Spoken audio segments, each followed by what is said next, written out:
good to be back in Pennsylvania.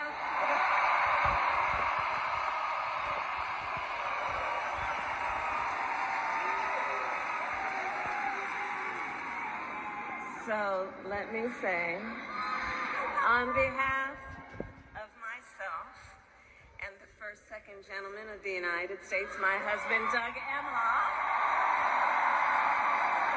thank you for the warm welcome.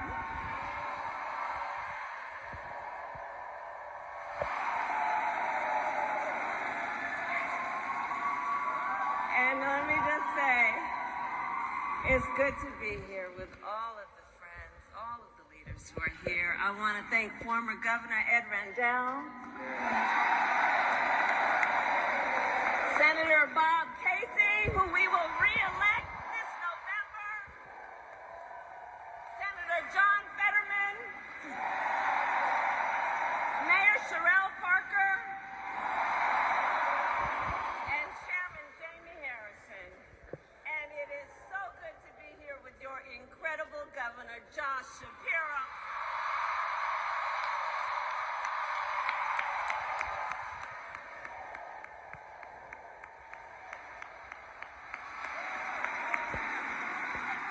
And I will say, Josh is a dear, dear friend and an extraordinary leader. He and I have been spending a lot of time together over the years. And I told Josh, look, I am so invested in our friendship in doing this together, because together with Josh Shapiro, we will win Pennsylvania.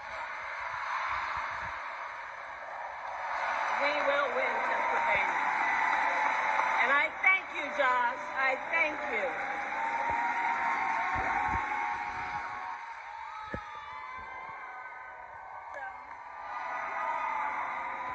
So Philadelphia, I launched my campaign for the President of the United States a mere 2 weeks ago. And it's been a bit of a whirlwind. And just last night, the delegates to the Democratic National Convention finished voting. And so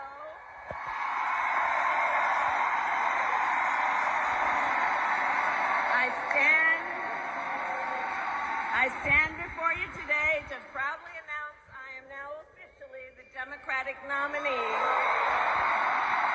President of the United States.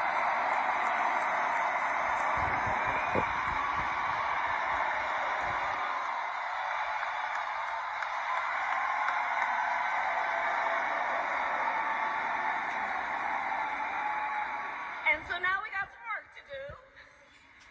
We need to move to the general election and win that. And to all the friends, listen, we also need to level set. We are the underdogs in this race. But we have the momentum, and I know exactly what we are up against.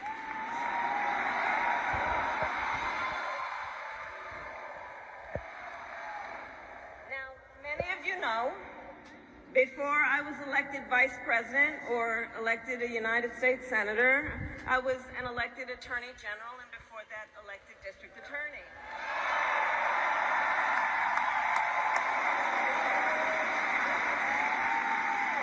And before that, I was a courtroom prosecutor. So in those roles, I took on perpetrators of all kinds.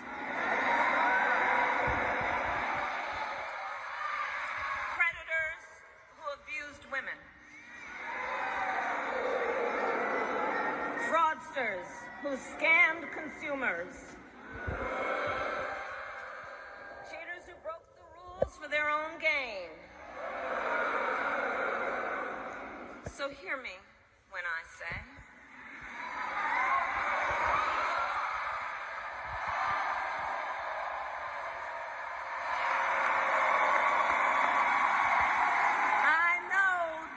Trump's type.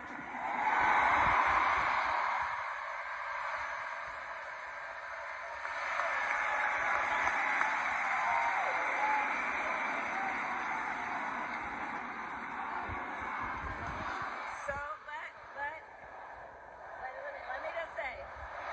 let me say, hold on.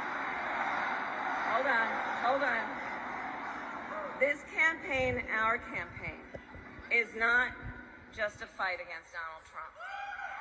Our campaign, this campaign, is a fight for the future. It's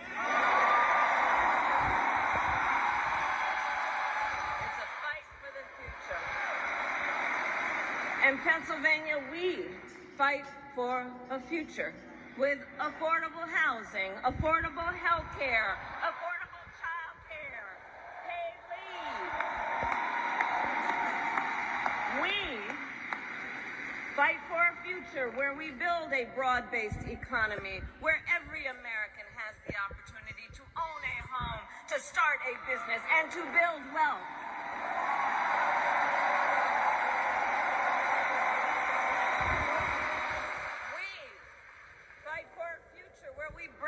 Prices that are still too high and lower the cost of living for America's families.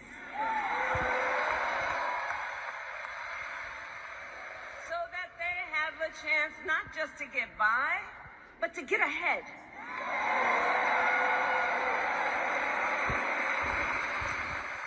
We fight for a future where we defend our most fundamental freedoms. The freedom to vote.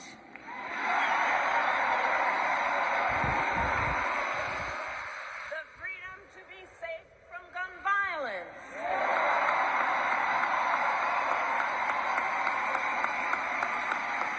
The freedom to love who you love openly and with pride.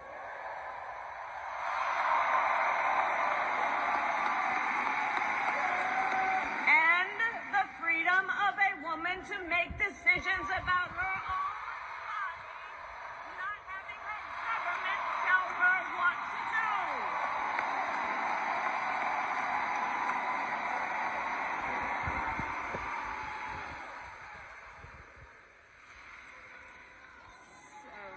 I love you too. So here's the thing. Since the day that I announced my candidacy, I set out to find a partner who can help build this brighter future.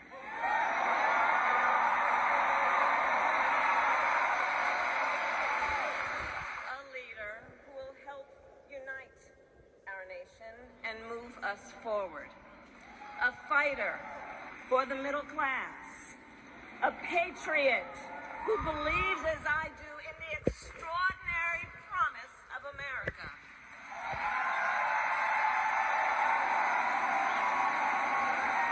A promise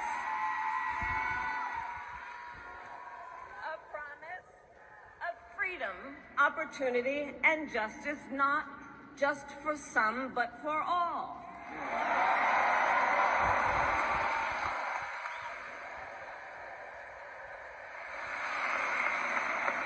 So, Pennsylvania, I'm here today because I found such a leader. Governor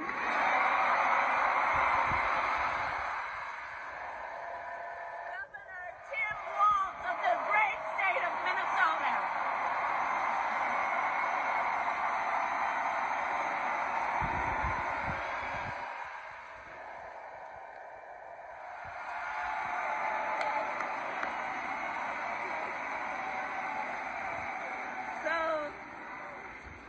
To those who know him best, Tim is more than a governor. To his wife, Gwen, he is a husband. To his kids, Hope and Gus, he is a dad. To his fellow veterans, he is Sergeant Major Walz.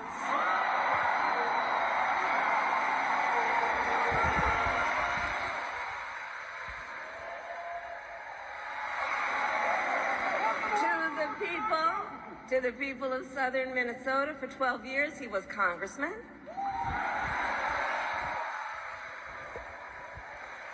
To his former high school students, he was Mr. Walz.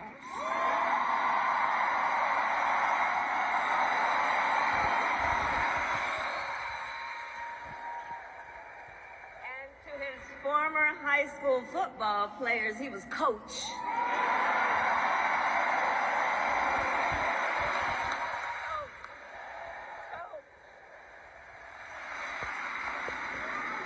And in 91 days,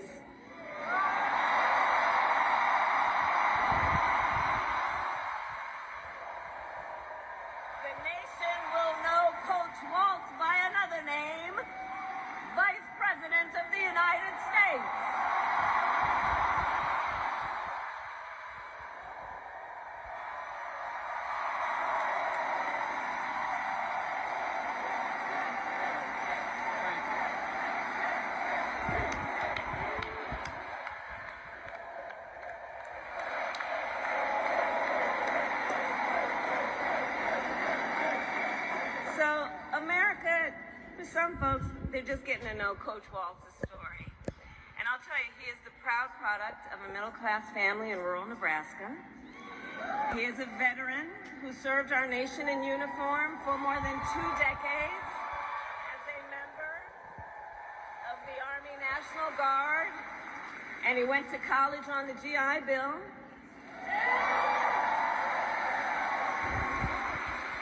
He is someone who long before he entered politics worked as a teacher.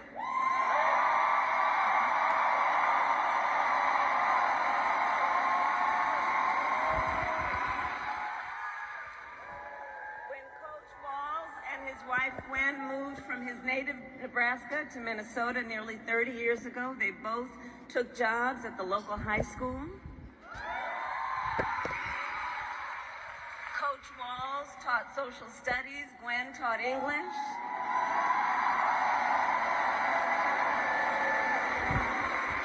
After school, Tim was the linebackers coach for the football team. Where I've heard the stories about he had a knack for using the game of football to teach life lessons. He saw the potential in kids who sometimes didn't even see it in themselves.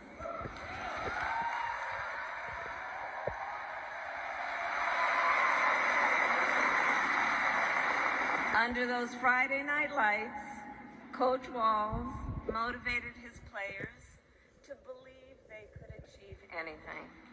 And together, they defied the odds, hear this out, going from a winless record to the school's first ever state championship.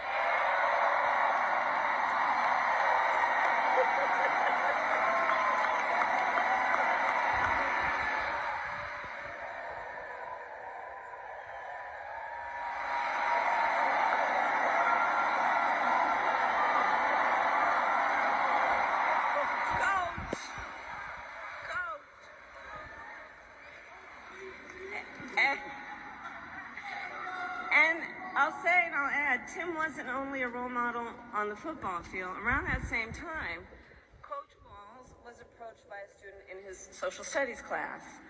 The young man was one of the first openly gay students at the school and was hoping to start a gay-straight alliance. At a time when acceptance was difficult to find for LGBTQ students, Tim knew the signal that it would send to have a football coach get involved.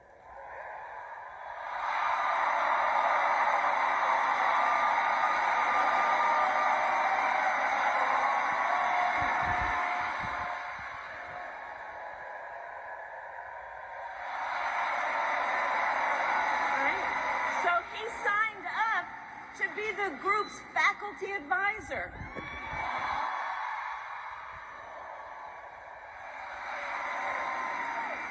And as students have said, he made this school a safe place for everybody.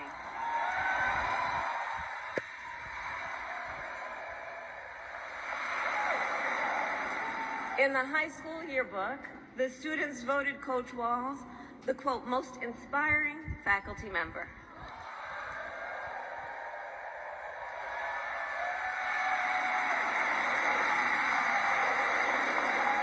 And as I think everyone here can see, Tim Walz was the kind of teacher and mentor that every child in America dreams of having,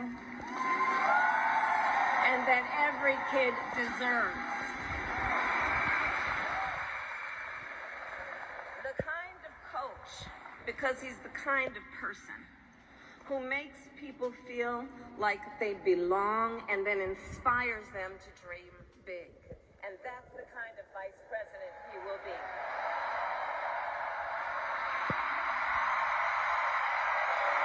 And that's the kind of vice president America deserves.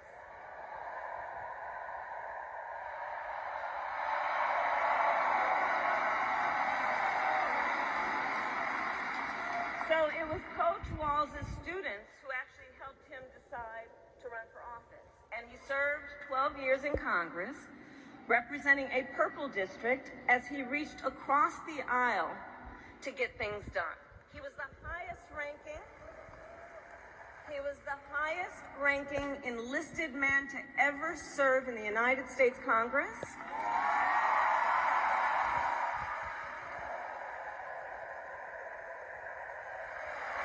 And the top Democrat on the Veterans Committee.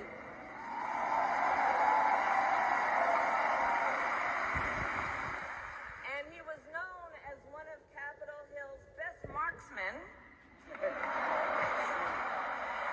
winning a bipartisan sharpshooting contest year after year.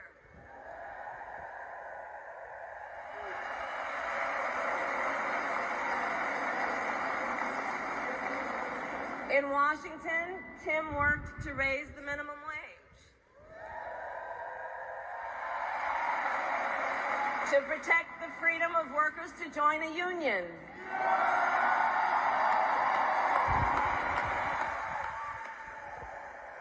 and he cast one of the critical votes to pass the Affordable Care Act.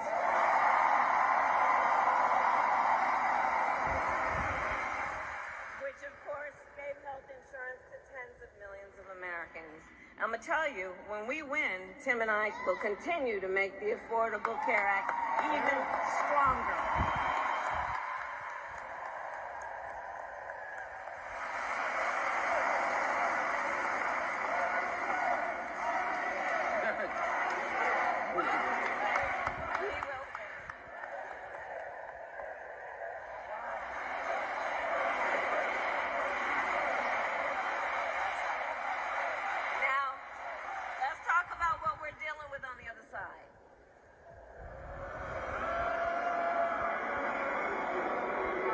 So on that last topic, if Donald Trump gets the chance, he will end the Affordable Care Act. And take us back to a time when insurance companies had the power to deny people with pre-existing conditions. You remember what that was like? Children with asthma, breast cancer survivors, grandparents with diabetes. Well, Governor Walz and I will not let that happen.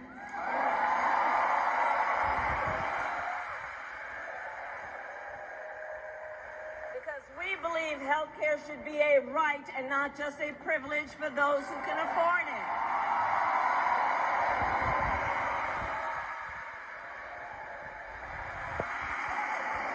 As governor, Tim has continued to fight for working families. He secured paid leave for workers in Minnesota.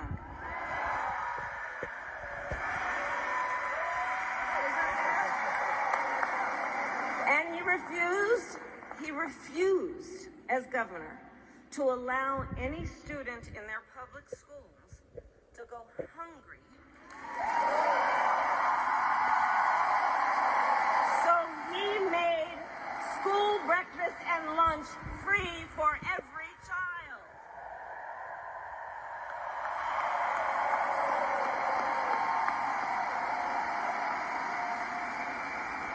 And Tim Walz and I, we agree about many things, including when our middle class is strong, America is strong.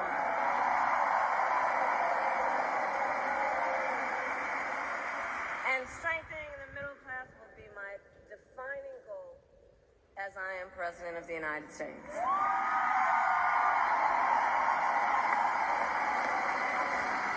So Pennsylvania, ours is a fight for the future of the middle class, and it is a fight for freedom.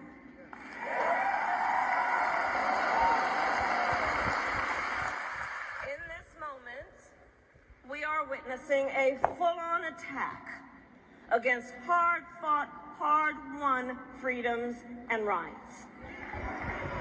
Take reproductive freedom. Now think about this. Donald Trump said he wants to punish women. And as a result of his actions, today in America, 1 out of 3 women live in a state with a Trump abortion ban. 1 out of 3. Some of these bans go back to the 1800s. even before women had a right to vote. Think about that. Well, Tim and I have a message for Trump and others who want to turn back the clock on our fundamental freedoms. We're not going back. We're not going back.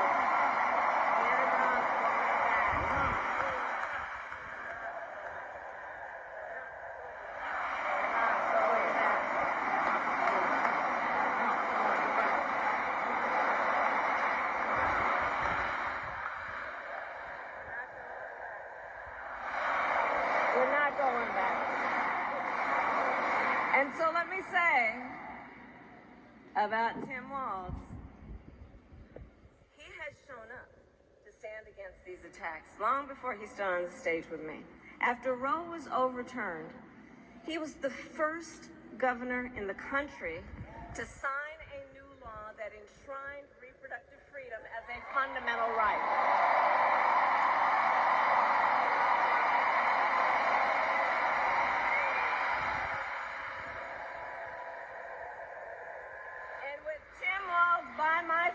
When I am President of the United States and we win majorities in the United States Congress, we will pass a bill to restore reproductive freedom, and I will proudly sign it into law.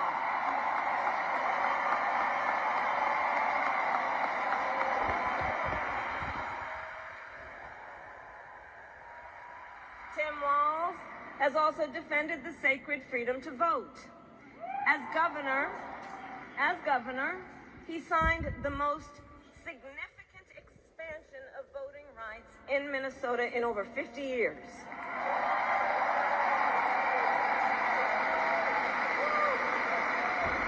And with Governor Walz's help, when I am president, we are going to finally pass the John Lewis Voting Rights Act and the Freedom to Vote Act.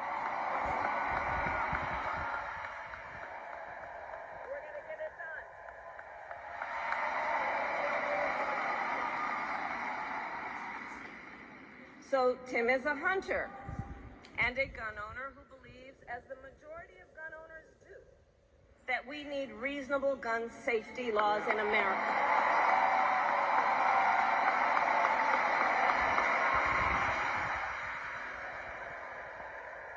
So as governor, he expanded background checks and increased penalties for illegal firearm sales.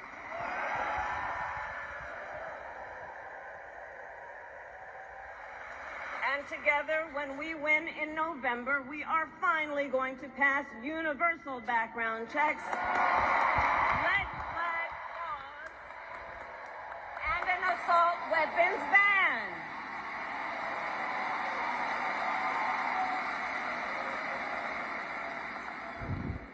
Through his work, Tim, the way I think about it, he really does shine a light on a brighter future that we can build together. In his state, he has been a model chief executive, and with his experience, I'm telling you, Tim Walz will be ready on day one.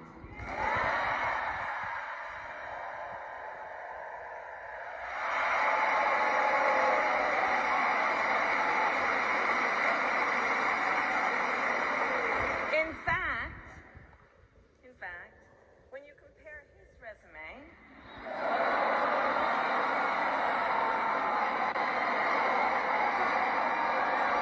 shall we, to Trump's running mate,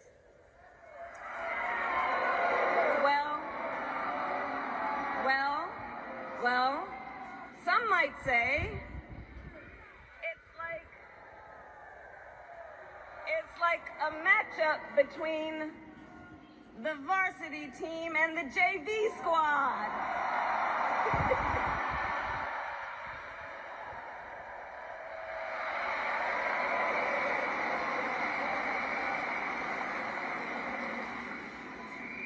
So, Pennsylvania, ultimately in this election, we each face a question. What kind of country do we want to live in?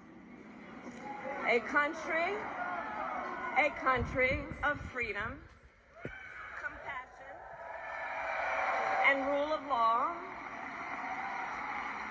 country of chaos, fear, and hate. And here's the beauty of our democracy.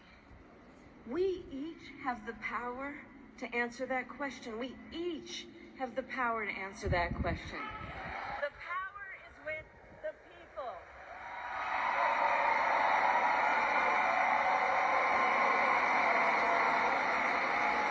We love our country, and I believe it is the highest form of patriotism to fight for the ideals of our country.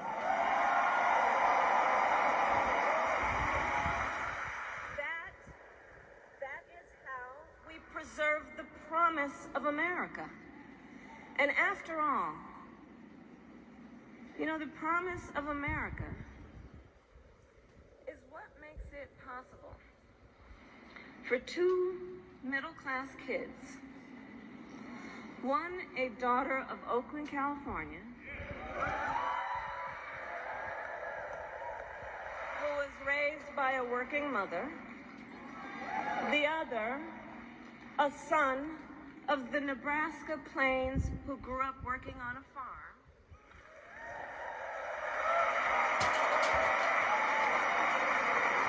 It's the promise of America, because only in America